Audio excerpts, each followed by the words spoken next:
4 de noviembre de 2016. La Cafetera es un programa que se mantiene gracias a las aportaciones económicas de los oyentes.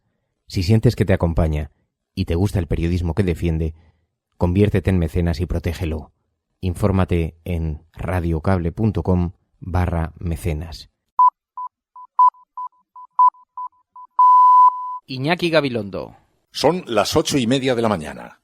Las 7:30 en la Casa Museo de José Saramago, en Tías, Lanzarote. Buenos días, mundo. ¿Quieres un café?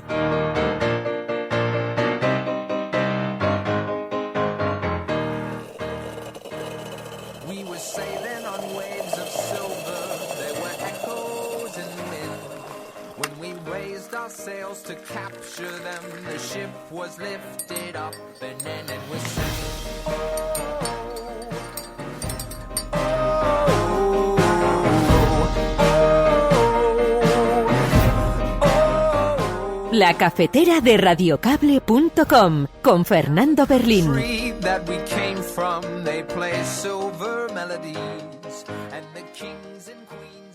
los conozco a todos y creo que son personas muy preparadas y desde luego les felicito desde aquí a todos. Con todos ellos he trabajado y creo que va a ser un excelente gobierno. La verdad, decir que no sorprende, es un gabinete continuista, es un gabinete que representa la misma política económica, la misma política de empleo, la misma política de justicia y por lo tanto entendemos que va a tener los mismos resultados: desigualdad y crisis. Respecto de los cambios, creo que cualquier ministro del Interior va a ser mejor que Fernández Díaz. Esperemos que no utilice los mismos métodos mafiosos para investigar a sus adversarios políticos y celebrar que en el Ministerio de Defensa esté la señora Cospedal, porque seguramente eso significa que ahora las guerras en las que participe nuestro país serán en simulación y en diferido. Que quienes han protagonizado cuestiones tan controvertidas y tan combatidas por la opinión pública y por los partidos políticos de la oposición continúen en el gobierno, como es el caso del ministro de Hacienda o como es el caso del ministro de Educación o de la ministra de Empleo, da una idea de que Mariano Rajoy no ha hecho un gobierno para el diálogo. Por lo tanto, esta situación le anticipa al gobierno serias dificultades. Intentan seguir actuando a base de la utilización burda de la alta magistratura que se presta, y lo digo con lamento, a los intereses del Partido Popular y del gobierno del Partido Popular. Ustedes saben que yo no he pedido el voto para ninguna de las candidaturas y no lo voy a hacer, pero muchos han decidido que Ramón Espinar es mi candidato. Por lo tanto, hay que atacar a Ramón Espinar. Como en el pasado se atacaba a Tania Sánchez. Ya no se ataca a Tania Sánchez. Ahora se ataca a Ramón Espinar. Creo que es blanco y en botella y que esto es evidente para todo el mundo.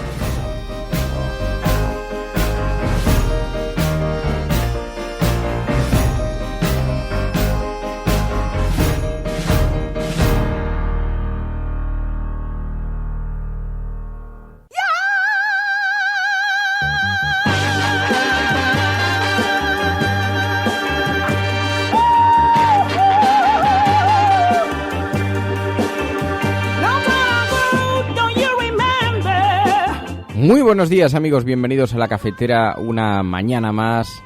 La Cafetera, café americano. Almohadilla La Cafetera, café americano. Ese va a ser el hashtag que nos va a acompañar a lo largo del programa hoy y con el que podéis comentar en Twitter, hacer uso del mismo para que luego podamos organizar también las conversaciones.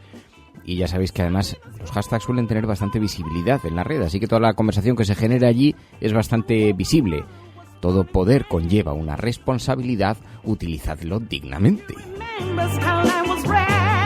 Bueno, que ya sabía yo que se hace, que esto es así. Bueno, un saludo muy especial a quienes se incorporan a las 8:30 de la mañana a este programa. Hoy en formato, bueno, iba a decir café express, pero en realidad es café americano, en formato café americano, porque a continuación ahora me tengo que ir corriendo para la tele y entonces sabéis que en estos días, pues no, el programa no se emite en directo como en otras ocasiones, sino grabado previamente, un poquito antes, lo cual obliga a un servidor a madrugar, pero también hace que la participación en el chat sea diferente. Pero bueno, como el 90% de los oyentes lo escuchan a otras horas del día, esto que estoy contando les resulta totalmente irrelevante. Pero en todo caso, bueno, que sepáis que tenemos muchas cosas de las que hablar, muy interesantes, y precisamente el hashtag que he elegido hoy, almohadilla, la cafetera, café americano, ha sido elegido porque vamos a hablar mucho de las elecciones en Estados Unidos. Allí está Ana Pastor, la periodista de La Sexta, antes en Televisión Española, la conocéis todos, una buena amiga de este programa. Está en Estados Unidos cubriendo la última etapa de las elecciones a la presidencia de los Estados Unidos. Así que vamos a hablar con ella, vamos a contactar con ella para que nos cuente, porque además ha estado en varios mítines de Trump, en fin, y para que nos cuente un poco esas percepciones que se reciben desde allí. ¿Estás escuchando La Cafetera? Si lo estás haciendo, eres la resistencia. No estás sola. Te acompañan un montón de nuevos ministros de Mariano Rajoy.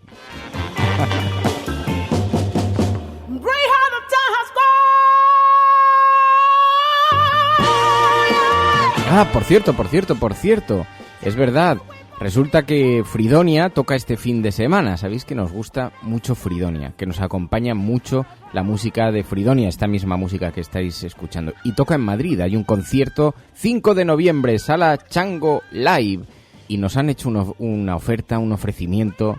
Nos regalan 6 entradas, es decir, 3 entradas dobles para ver a Fridonia mañana en Madrid.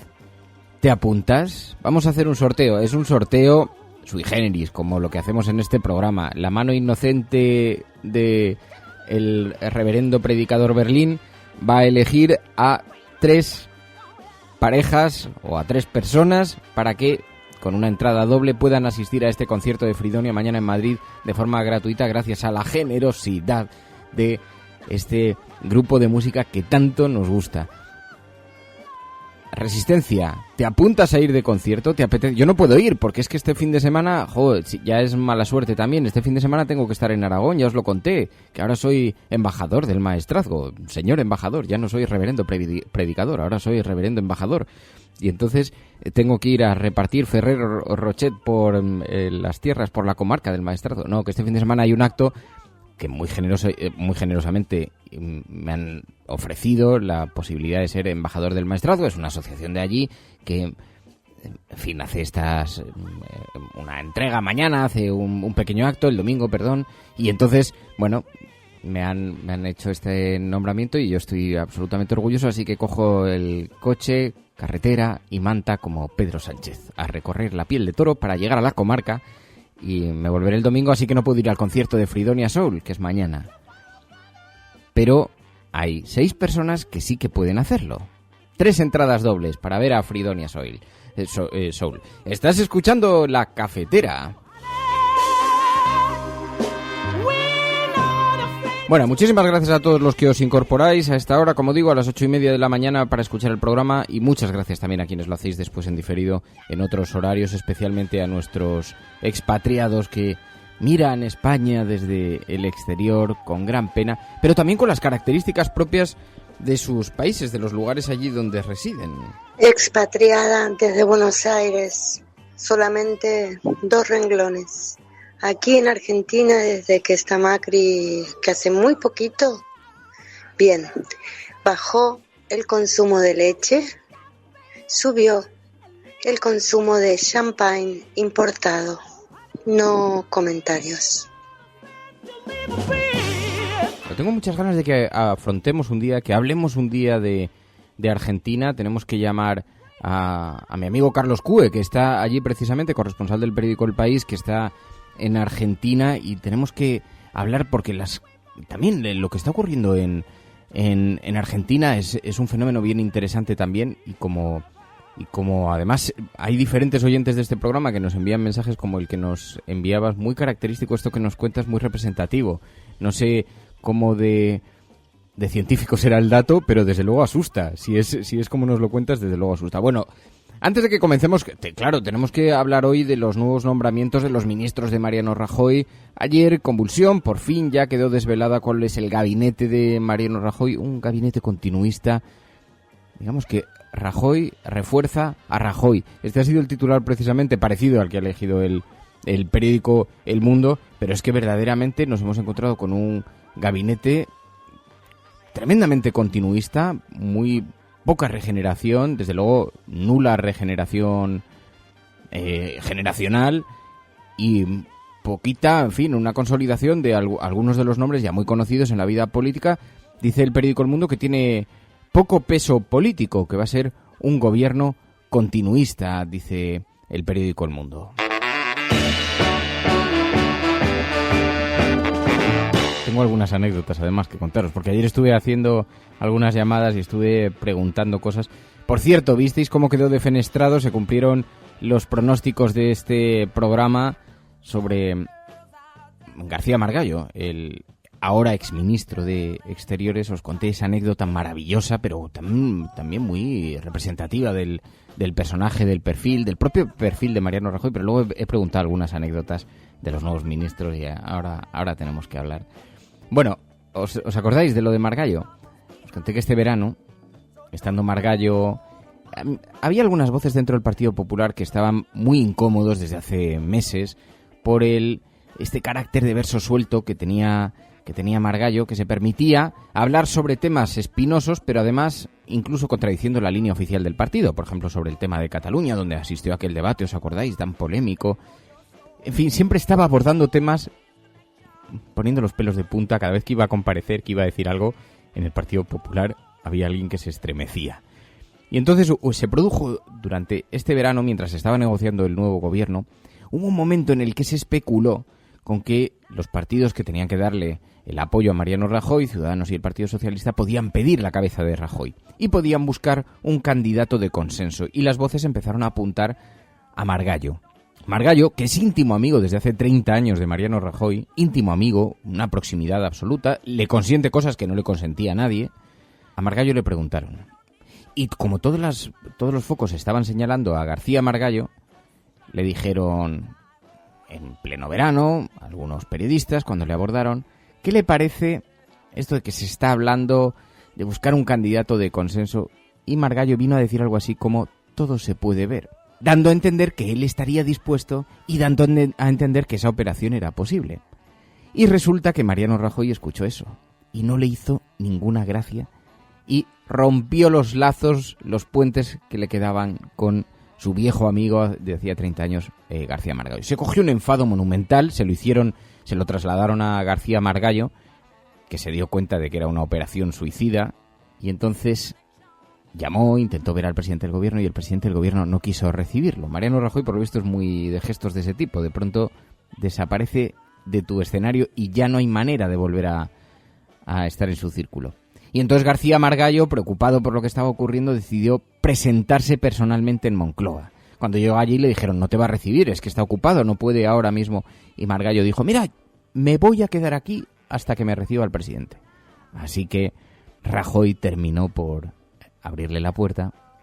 A ver, pero hombre, ¿qué está pasando? Y entonces García Margallo, y esta parte que me cuentan es literal tal y como me lo han contado, le dijo, Mariano, en absoluto quería ofenderte, si te lo has sentido, por favor. Y se puso físicamente, literalmente de rodillas delante de Mariano Rajoy. Y me dicen, no es una metáfora, Fernando. Se arrodilló, se puso de verdad de rodillas delante de Mariano Rajoy. Imagínate la situación de bochorno, ver a alguien como Margallo delante de él. Y entonces Mariano Rajoy, absolutamente abochornado, le dijo, anda, levántate, no me hagas esto.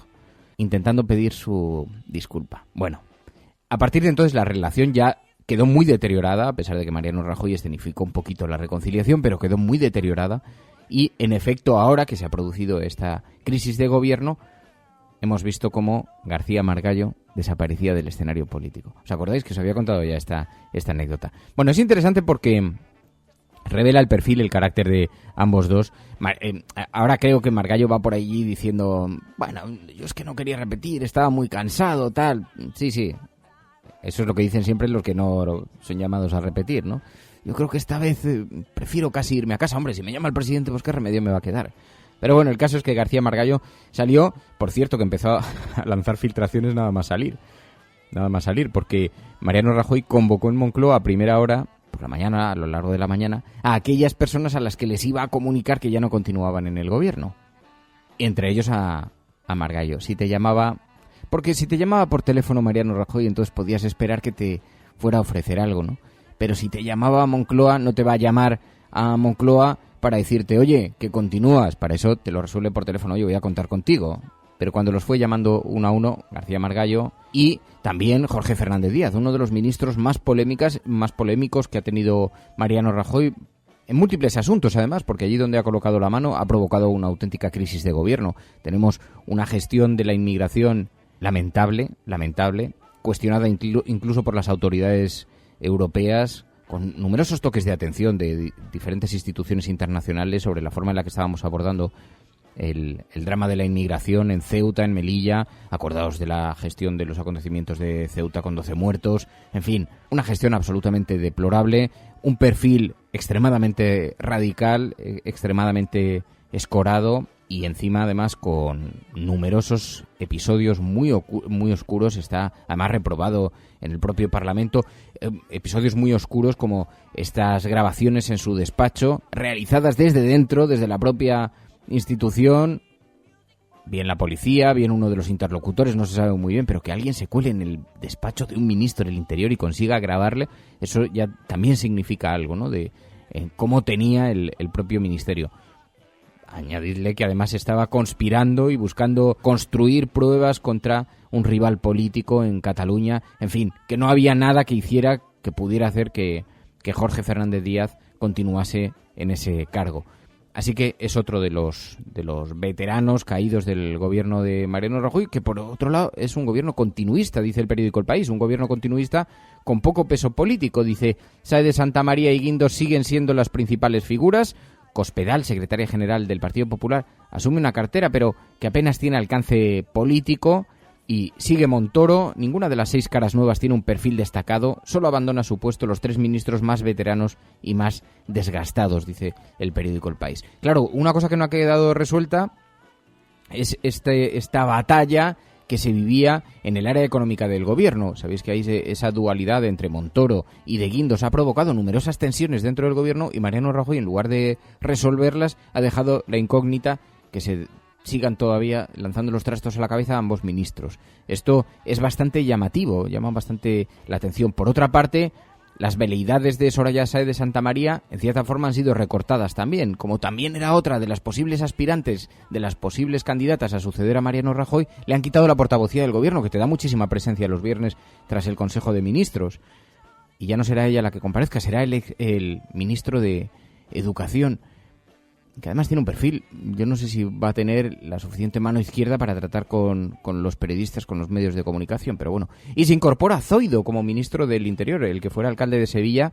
Zoido es un caso, a mí me cuentan, a ellos decía algunas anécdotas absolutamente brutales. Me decían, bueno, que se preparen las pastelerías de la zona. Resulta que a Zoido le debe gustar mucho darse homenajes gastronómicos, según parece. Y que no es muy trabajador, es lo que me dicen a mí, no es muy trabajador y es un comilón enorme. Dice, me decía una fuente, pero una persona de altura, me decía, uy, Fernando, este se va a pegar unos viajes, este se va a hacer unas rutas gastronómicas por toda la piel de toro y ya lo veremos a ver. Pero lo que me decían es que trabajar no le gustaba mucho. De hecho, creo que ha estado 2 años sin nombrar al jefe de la policía local en Sevilla.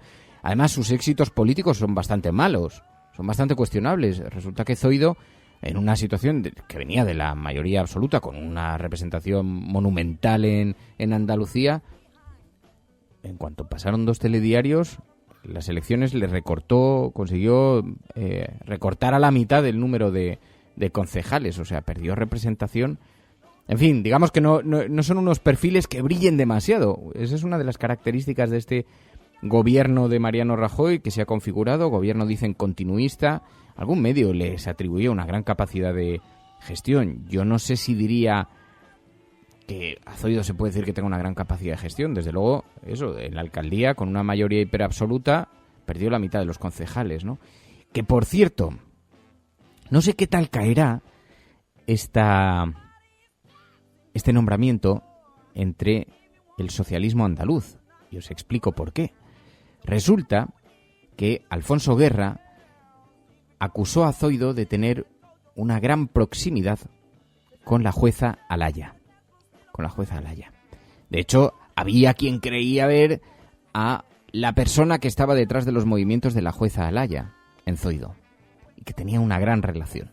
Bueno, para ser más precisos, como todos hablamos entre adultos, lo que vino a insinuar Alfonso Guerra es que tenían una relación, Alaya y Zoido. Como se montó tal revuelo cuando hizo esas declaraciones, porque dijo la amiga de Zoido, la jueza Alaya, se montó tal revuelo con aquello que tuvo que salir a matizar sus palabras, diciendo yo no he dicho que sean pareja, yo lo que he dicho es que tienen una buena amistad, proximidad, etcétera, etcétera, etcétera. Pero para que tengáis todas las claves, ¿cómo caerá ahora en el socialismo andaluz, en el socialismo, sí, en quienes les han dado la abstención al Partido Popular, quienes van a pactar muchas de las cosas, a quienes muchos ven como la mano que está detrás de los grandes movimientos del PSOE, cómo va a caer que Zoido sea ahora el ministro del Interior? No es un gesto muy de aproximación, ¿no? Si realmente se puede ver a Zoido detrás de los movimientos de la jueza Alaya.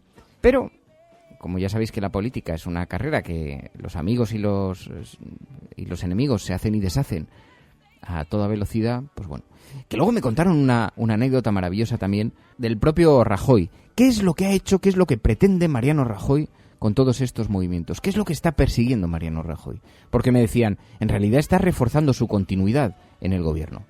Os puedo decir que Mariano Rajoy le ha hecho llegar a algunas personas del Partido Socialista que no va a continuar mucho tiempo en el gobierno, que estaría dispuesto a comenzar la legislatura y en algún momento dar un paso atrás él y marcharse él, personalmente. Esto se lo ha hecho llegar a algunas personas del PSOE. Pero sin embargo, con estos movimientos, lo que ha hecho es colocar una serie de contrapesos políticos para quitarle posibles sucesores. Por ejemplo, Cospedal anula a Soraya Sáez de Santamaría. Vemos, por ejemplo, cómo Pablo Casado, que estaba en todas las quinielas para ser un posible sucesor de Mariano Rajoy, e incluso había quien hablaba de que podía ocupar un ministerio con la cosa de la renovación generacional y que también ayudaría un poquito a prepararle, a lanzarle hacia una eventual sustitución de Mariano Rajoy, queda relegado en el partido, en esas portavocías que se inventaron, pero con pocas posibilidades de aspirar a suceder a Mariano Rajoy porque no tiene más presencia de la que le dé su participación en las tertulias de televisión, pero no tiene peso político, experiencia política no se le puede atribuir. Si le hubieran dado un ministerio, alguna cosa así. Así que, en cierta forma, también me dicen, queda anulado. Y dicen, y además, en la portavocía es muy fácil que se abrase, porque va a tener que afrontar todos los debates, todos los temas sobre las crisis del partido y va a tener que dar la cara por ellas. Es decir, es muy fácil, no puedes ponerte de perfil, ahí tienes que afrontar todos los debates, ¿no? Y me contaban de Mariano Rajoy una maravillosa, me decían, ¿sabes que Mariano Rajoy presumía de no tener equipo? Y esto era una visión estratégica que tenía Mariano Rajoy, hacer estas afirmaciones en público. ¿Por qué?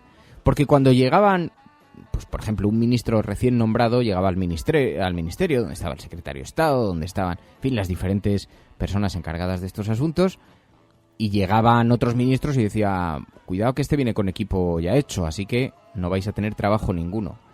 Y cuando había que elegir entre él, es que me lo cuentan cuando Mariano Rajoy, cómo consiguió ser el candidato elegido por José María Aznar y lograr tantos apoyos internamente. Primero tiene una imagen muy seria dentro del partido, como una persona, en fin, que no se mete en experimentos, es previsible, no hay más que ver el gobierno, absolutamente previsible, no hay nada que sea sorprendente. Pero entonces Mariano Rajoy utilizaba la siguiente técnica. Claro, llegaba Rodrigo Rato y decía, yo ya tengo equipo, ya tengo un equipo hecho, con lo cual todo el mundo decía que no nombren a este porque nos quedamos sin trabajo. Mientras que Mariano Rajoy, viendo la que podía caer, decía, yo vengo aquí sin equipo, lo cual quería decir, estoy dispuesto a trabajar contigo si me apoyas. Y estratégicamente consiguió hacerse, desde luego, con el puesto, sustituyendo después a José María Aznar, ¿no? Pero eso revela un poquito del carácter de Mariano Rajoy y está bien, ¿no? Y lo utilizaba de forma estratégica. Bueno, pues esto es lo que tenemos, esto es básicamente los grandes nombramientos. Hay otros, Dolors, hemos visto algunos otros así, pero que no son especialmente significativos. María Dolores de Cospedal que se hará cargo del Ministerio de Defensa. Pero es verdad que es una cartera que, más allá de las operaciones comerciales que puede haber en términos armamentísticos, aunque sospecho que su antecesor ya habrá dejado el campo laminado, pues poco le espera allí. Escuchas La Cafetera.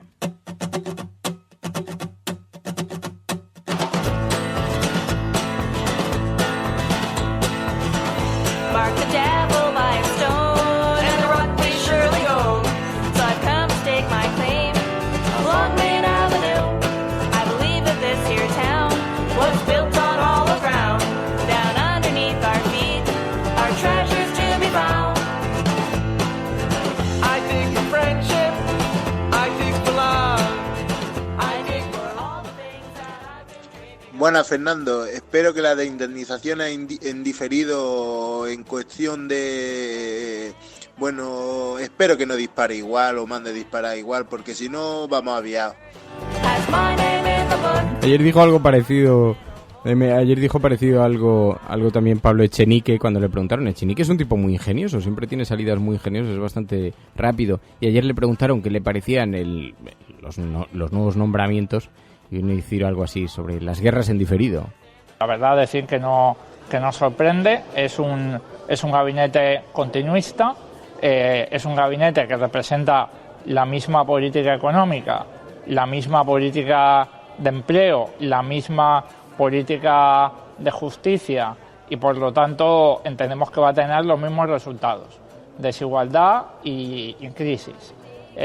Respecto de los cambios, bueno, creo que cualquier ministro del Interior va a ser mejor que Fernández Díaz. Esperemos que no utilice los mismos métodos mafiosos para investigar a sus adversarios políticos y manifestar, celebrar que en el Ministerio de Defensa esté la señora Cospedal, porque seguramente eso significa que ahora las guerras en las que participa nuestro país serán en simulación y en diferido.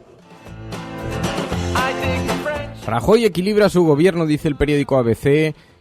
Vemos a Mariano Rajoy, Soraya Sáenz de Santamaría, Alfonso Dastis. Alfonso Dastis es un diplomático, dicen que con eso quiere reforzar la relación con Europa y conoce bien los mecanismos de la negociación europea. También vemos a Rafael Catalá, María Dolores de Cospedal, Cristóbal Montoro. Insisto, no resuelve esa dualidad en el área económica, esas tensiones que se habían manifestado en el área económica. Juan Ignacio Zoido para el Interior, en Fomento Íñigo de la Serna, en Educación y Cultura y también como portavoz del Gobierno, sustituyendo a Soraya Sáenz de Santamaría, Íñigo Méndez de Vigo. Fátima Báñez sigue como ministra de Empleo y Seguridad Social.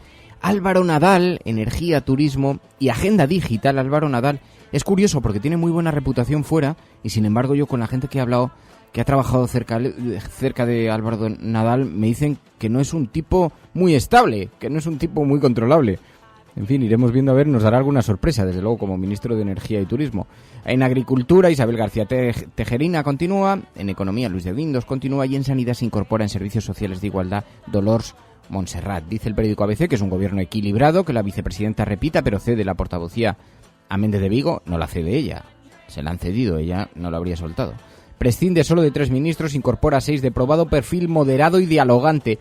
Aquí hay dudas sobre este asunto, porque ¿qué es lo que considera dialogante el periódico ABC? ¿Qué es exactamente lo que considera que estos perfiles representan como dialogantes, ¿no? Ayer, por cierto, anoche, lo que pasa es que fue muy tarde y no he podido sacar el audio de Pablo Casado, fue entrevistado en 13 Televisión. Y entonces, una de las cosas que dijo es, vamos a ver, ¿qué es dialogar? ¿Qué es? Dice, es que se nos acusa de no haber negociado, de no haber pactado. Dice, pero es que claro, cuando uno está en la oposición, es muy fácil dejarle las grandes decisiones al gobierno si tiene mayoría absoluta, para que sea el gobierno el que se queme tomando decisiones que son inaplazables, por ejemplo las que están relacionadas con pensiones o con ciertos recortes.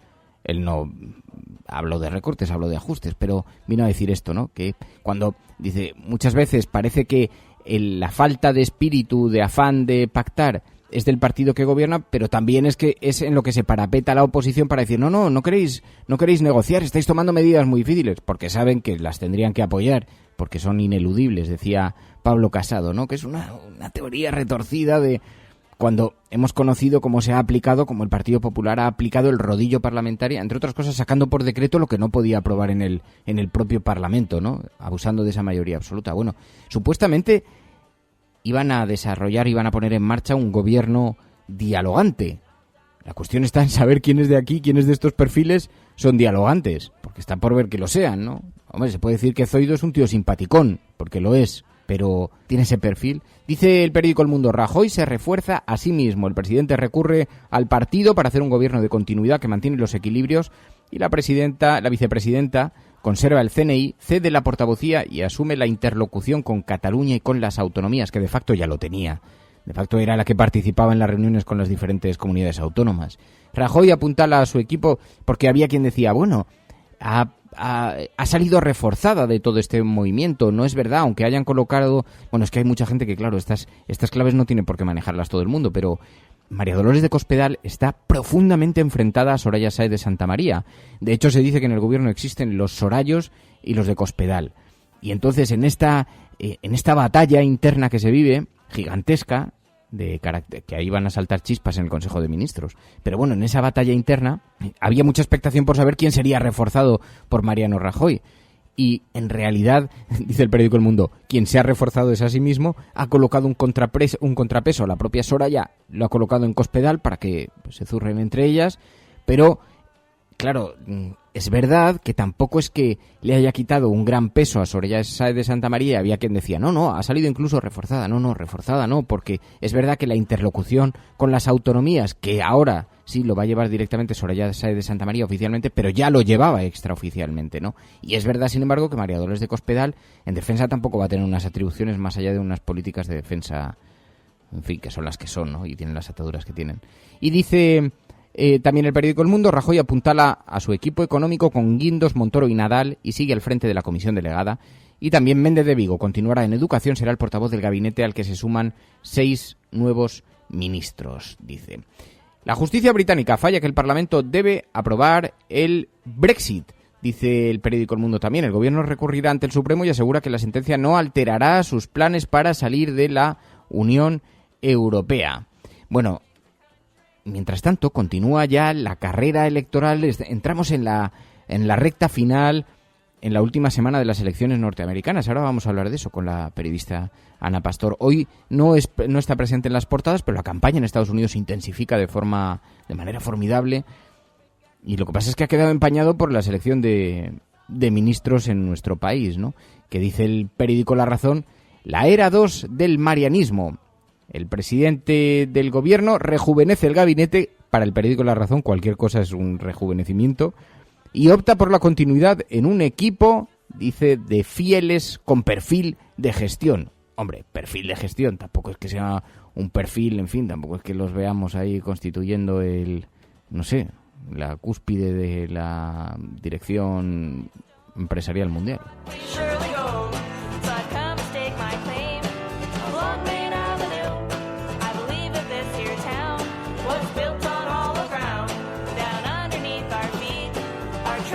Estaba buscando porque un amigo me hizo un cuadro y me dijo el tipo de cargos que eran todos. Decía, el gobierno son 10 abogados, 2 economistas y un ingeniero. 10 abogados, 2 economistas y un ingeniero. Bueno, yo os decía, las elecciones en Estados Unidos, asusta ver el mapa, asusta ver las proyecciones de las votaciones en los lugares en los que puede salir reforzado Donald Trump.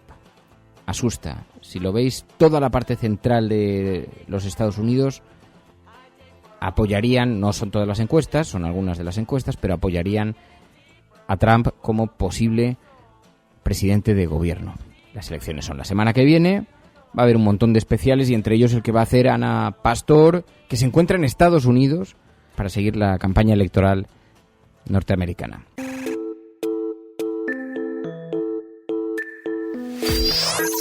Radiocable.com. Ana Pastor, muy buenos días. ¿Qué tal, Fernando? Buenos días. Bueno, estás en Estados Unidos siguiendo la recta final ya de la campaña electoral norteamericana. Vais a hacer un especial sobre esto el domingo en El Objetivo, colocando el foco en cómo alguien como Trump puede haber llegado hasta allí, cómo lo ha hecho, cómo lo ha conseguido. E incluso cómo podría ganar las elecciones, ¿no? Porque aquí una cosa que sorprende mucho es que nadie se atreve a decir es imposible. Bueno, es una de las preguntas que nos hacemos y hay respuestas de lo más interesantes, ¿no? Por ejemplo, Jorge Ramos, que es la referencia ahora mismo en el periodismo en Estados Unidos entre los hispanos, nos decía que nunca había vivido una campaña como esta. Ha cumplido esta semana 30 años en el noticiero más importante que tienen, que nunca había vivido una división y una polarización tan importante, ni siquiera en épocas muy duras, y que eso es resultado de la América que apoya a Trump. Si Trump consigue votos es porque hay gente que piensa como él, hay gente que es racista, como lo ha demostrado con el tema de los inmigrantes y de los latinos, hay gente machista, como ha demostrado con los comentarios de las mujeres, ¿no? Y luego otro periodista, Díaz Balar, al que admiramos mucho también, nos decía que hay una clase media que vota un poco en clave del Brexit, ¿no? Estoy enfadado, el sistema no me apoya, es la clase media que durante 10 años ha perdido poder adquisitivo y que tiene que quejarse contra algo. Y bueno, dice, ya veré las consecuencias, pero de momento voto a un antisistema que quiere romper y lanzar el tablero por los aires, y ese es Trump. ¿Y hay posibilidades? ¿Podría ganar las elecciones? Bueno, hace 3 días, cuando estábamos en Florida, el Washington Post sacó la última encuesta, el último tracking, y le daba un punto por encima a él, ¿no? Bueno, luego las encuestas ya sabéis cómo funcionan, incluso aquí se dice que puede tener voto oculto, lo cual le daría incluso más ventaja respecto a Hillary Clinton. Ahora mismo ya estamos en Nueva York, y es verdad que Nueva York es una ciudad, digamos, más demócrata históricamente. De hecho, aquí ella prácticamente no hace campaña porque lo tiene ganado, pero nadie, como te digo, se atreve a asegurar que él no va a ganar las elecciones. Florida va a ser un estado clave, es importantísimo, aunque tiene mucho peso la comunidad hispana. No todos los hispanos votan igual. Hemos estado nosotros en un meeting de Trump hace apenas 48 horas y estaba lleno de latinos y de latinas, con las cosas que ha dicho Trump de las mujeres y de esa comunidad, ¿no? Y hemos hablado con ellas, hemos entrevistado a un par de Latinas for Trump, y nos decían eso, que bueno, que le parece que es el tipo que mejor puede llevar este país. Eso te iba a decir, estuvisteis en un meeting en Florida, mucha presencia de latinos, eso ya es paradigmático, pero lo perciben como alguien que, no sé, eso es una cuestión de responsabilidad, de capacidad de gobierno. Sí, a pesar de que él tiene ciertos agujeros en ese discurso que hace de la gestión, ¿no? Él siempre dice que Hillary Clinton es lo institucional, y es verdad, hay gente como Jorge Ramos que dice que, digamos, que Hillary Clinton es el PP y el PSOE, ¿no? La vieja política, por la trayectoria que ha tenido, y para otros eso es la experiencia, ¿no? Bueno, Trump tiene que demostrar que realmente sabe gestionar un país, porque respecto a sus empresas no lo ha hecho tan bien como ha dicho. Recordad que presume de no pagar impuestos cuando le pillan. Bueno, quieren un presidente así los norteamericanos, los estadounidenses, pues lo veremos en muy pocos días, pero es inquietante ver cómo la gente funciona en una clave. Aquí mucha gente nos menciona lo del Brexit que te decía, ¿no? En una clave de protesta que les puede llevar a un lugar extraño y peligroso a ellos y al resto del mundo, pero es un voto de castigo. Y además ella no enamora, ¿no? Es verdad que ella no es Obama y que también tiene muchas zonas oscuras, y hay una parte de los demócratas más de izquierdas, los de Sanders, que si van a votar, van a ir a votar con la nariz tapada. ¿Y qué pasa si gana él? Pues mira, es una de las preguntas que nos hacemos y buscamos la respuesta en una familia de inmigrantes mexicanos. Tomasa es una de las protagonistas del domingo en El Objetivo, tiene 5 hijos, de los cuales solo uno vota, porque solo uno nació aquí. No tienen algunos derechos reconocidos, a pesar de que contribuyen, trabajan, pagan impuestos aquí. No pueden votar sus 4 hijos. A una de ellas la admitieron incluso en Harvard y no pudo estudiar porque le faltaba uno de los papeles que tenía. Es una tipa preparada y que tenía muchas opciones y se le han coartado, ¿no? ¿Qué pasa? Pues Trump prometió deportar a 11 millones de personas. Imaginaros lo que es 11 millones de personas saliendo de este país que, insisto, están contribuyendo también a su riqueza. Sí, es poco probable que pudiera hacerlo precisamente por eso, porque es parte del sistema productivo, claro, submarino, por debajo de la superficie, pero que existe. Oye, ¿y si gana ella? Y si gana ella, nos decían, por ejemplo, también que la tienen que obligar a cumplir las promesas que ha hecho. Ella, si gana, va a ganar sobre todo por 2 tipos de voto, el hispano y el de las mujeres, y tiene que cumplir muchas de las cosas que ha prometido a Obama. Uno de estos periodistas que te mencionaba le llamaba Deporter in Chief, que es el tipo que ha deportado también a un montón de familias, a pesar de que él también consiguió que estos jóvenes, los Dreamers, tuvieran ciertos derechos, ¿no? En cuanto a la política interior está en juego la parte de la reforma migratoria, pero en cuanto a la política exterior, aquí nos recordaban, Trump tiene buenas relaciones con Putin, Hillary Clinton representa lo contrario, ¿no? Bueno, no sé cómo nos va a afectar en Europa, pero que la inquietud es evidente. Cuando las encuestas le han dado mejor resultado en las últimas horas a Trump, las bolsas han enloquecido. Así que vamos a ver, yo ya no me atrevo a apostar, después del Brexit y del proceso de paz, no sé si hay voto oculto o no, pero no me atrevo a apostar nada. Lo que recomiendo es que el martes vamos a hacer un maratón de 13 horas en La Sexta, recomiendo a la gente que lo vea y que pase lo que pase lo vamos a contar. Bueno, pues te seguiremos el domingo en El Objetivo y el martes con ese ya las últimas horas antes de las elecciones, durante las elecciones norteamericanas. Ana Pastor desde Estados Unidos. Oye, ¿desde ayer has seguido algo lo que está ocurriendo aquí? Porque aquí, mientras tanto, has visto que ya tenemos nuevo gabinete, nuevo gobierno. ¿Has podido seguir algo? Sí, mira, estábamos rodando cuando salían las noticias de los ministros, estábamos yendo hacia Williamsburg, que es una de las zonas de Nueva York, donde estábamos rodando algunas de las piezas del domingo, y empezaron a salir los nombres Cospedal, los nuevos nombres del gabinete, nuevos por decir algo, algunos de ellos, y bueno, a mí me sorprende mucho, pero primero las formas. Hemos pasado del plasma al papel, es decir, la involución es evidente. Ni siquiera Mariano Rajoy daba la cara para contarle a los españoles quién va a ser el equipo que gestione nuestro país, y lo hacemos en un país en el que dar la cara no solo está reconocido, sino que está premiado. En Estados Unidos tienes que salir a dar la cara, aunque te hagan preguntas duras y aunque, en fin, los periodistas sean muy críticos, ¿no? Bueno, pues hemos cambiado la hora, y no solo una hora, sino que creo que hemos retrocedido muchísimo, porque es impresentable, ¿no? Que no nos den explicaciones, sobre todo de una cosa como esa, ¿no? Bueno, pues Ana Pastor, muchísimas gracias, Ana. El domingo te vemos. Gracias, buenos días, mucha suerte. Muchas gracias, Fernando, como siempre. Un saludo a todos. Radiocable.com.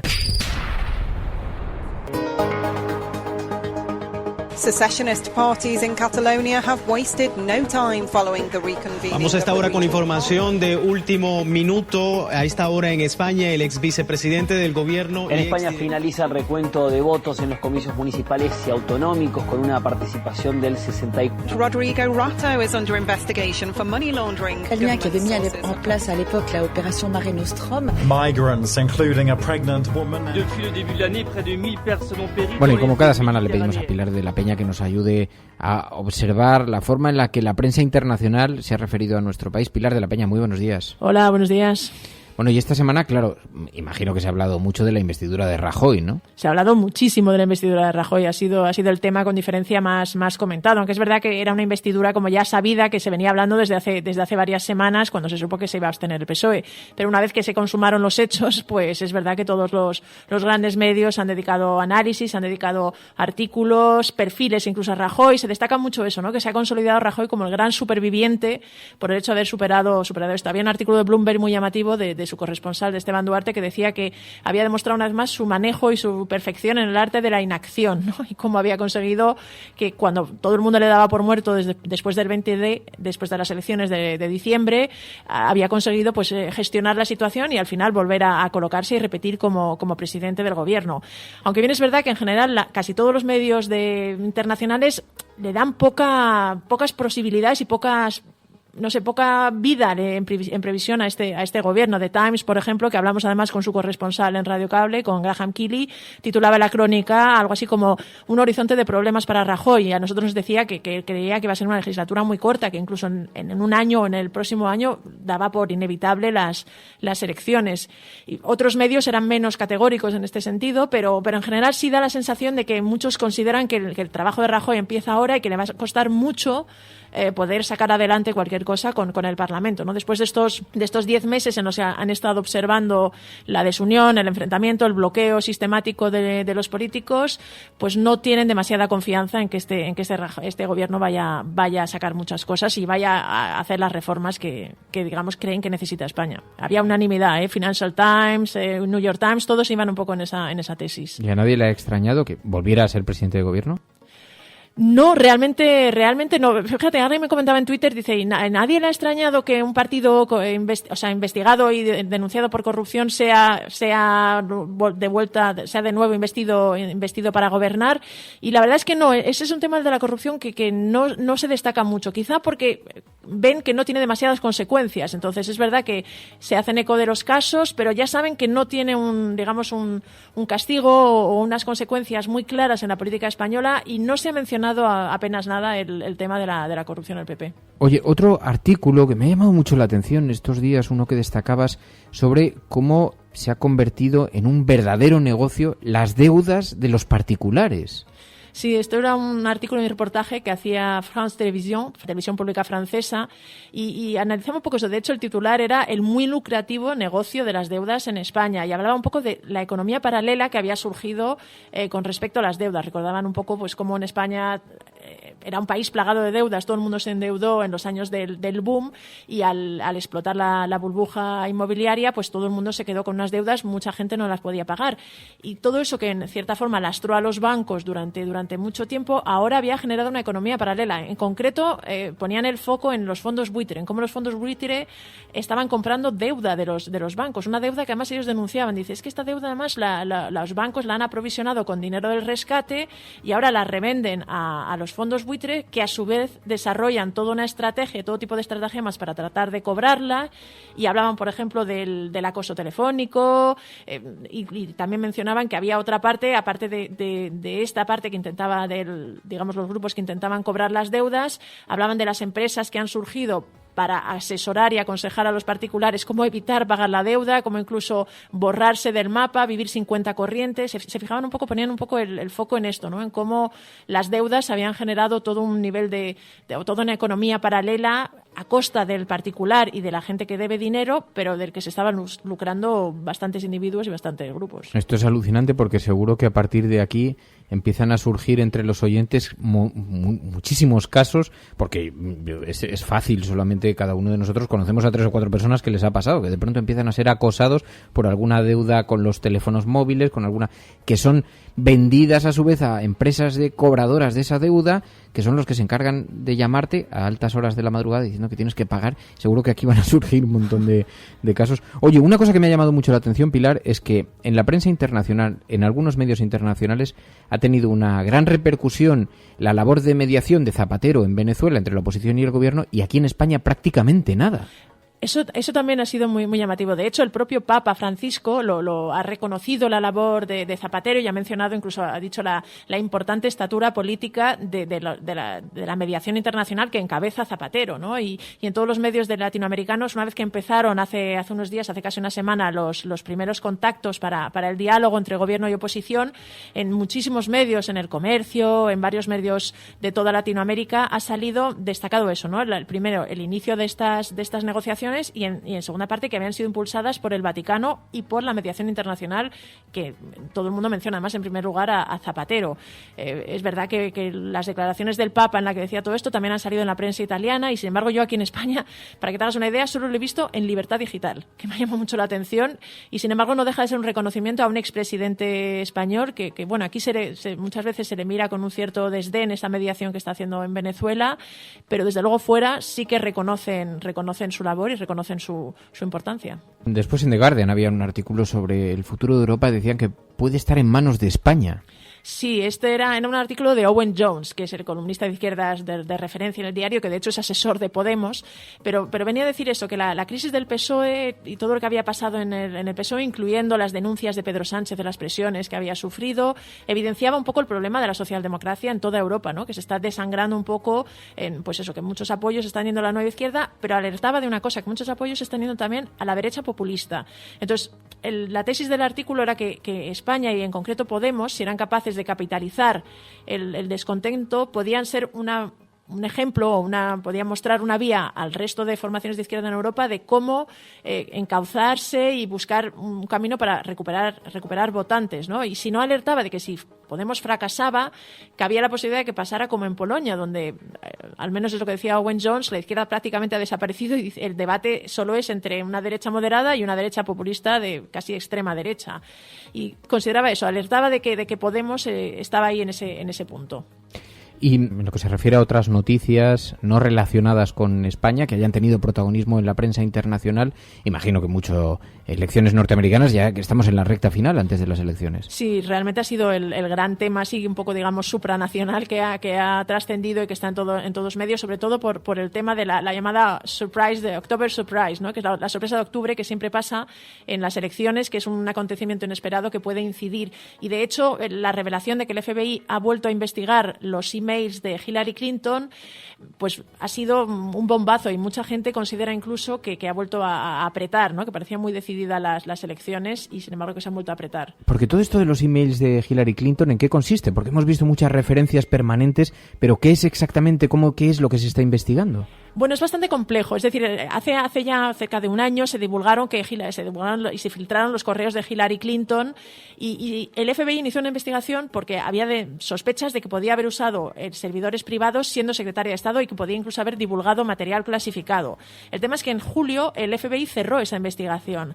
El problema es que ahora, en un caso que no tiene nada que ver con Hillary Clinton, que lo que pasa que afecta a su mano derecha, a Uma Abedin, que es su segunda, que estaba casada con un congresista investigado por divulgar mensajes de contenido sexual, el FBI ha descubierto otro montón de correos, que es el que ahora se está investigando.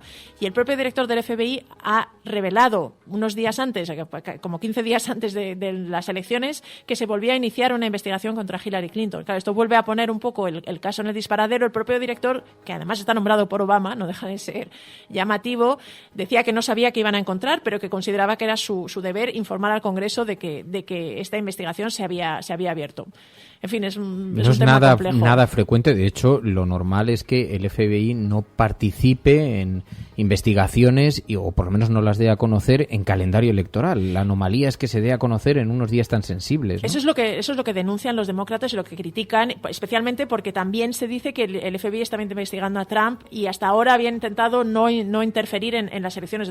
Es bastante llamativo que el propio director del FBI lo reconozca y vuelva a plantear y a poner este tema en el disparadero, que sí es verdad que puede afectar al resultado electoral. Pues Pilar de la Peña, muchísimas gracias, Pilar. Un placer, como siempre. Radiocable.com. Estás escuchando La Cafetera.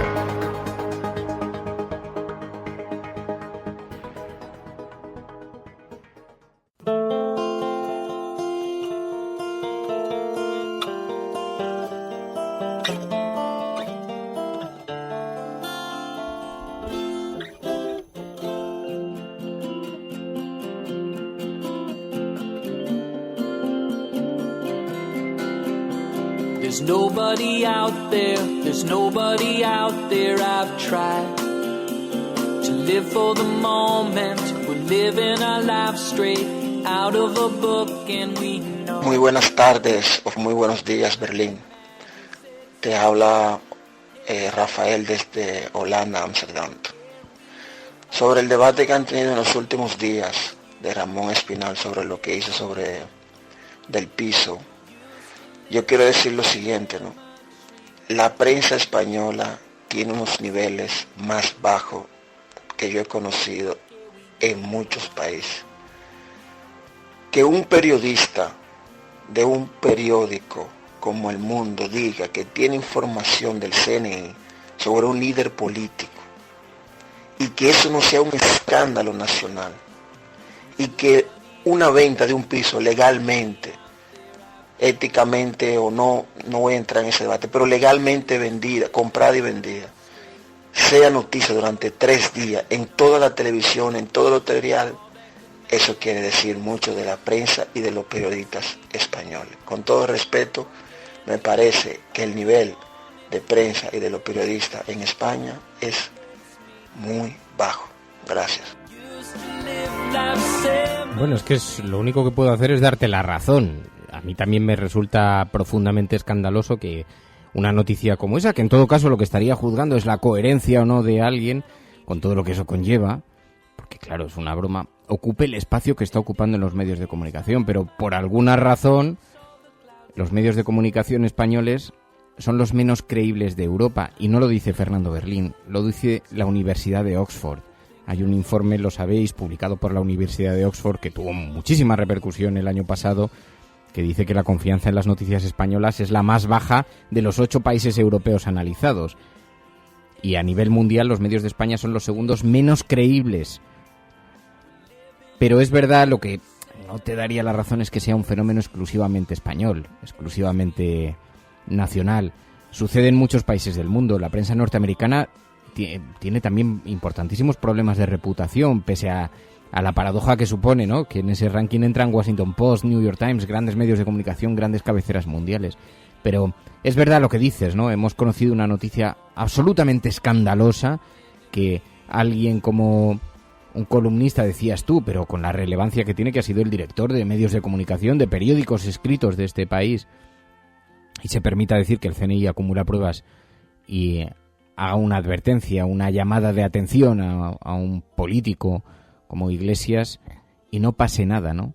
Y sin embargo alguien venda un piso y estemos todavía especulando, porque todavía siguen las especulaciones en los debates, en televisión, las páginas web, etcétera, etcétera, sobre si el precio del piso tenía que haber sido 1 euro o 2 más alto o más bajos.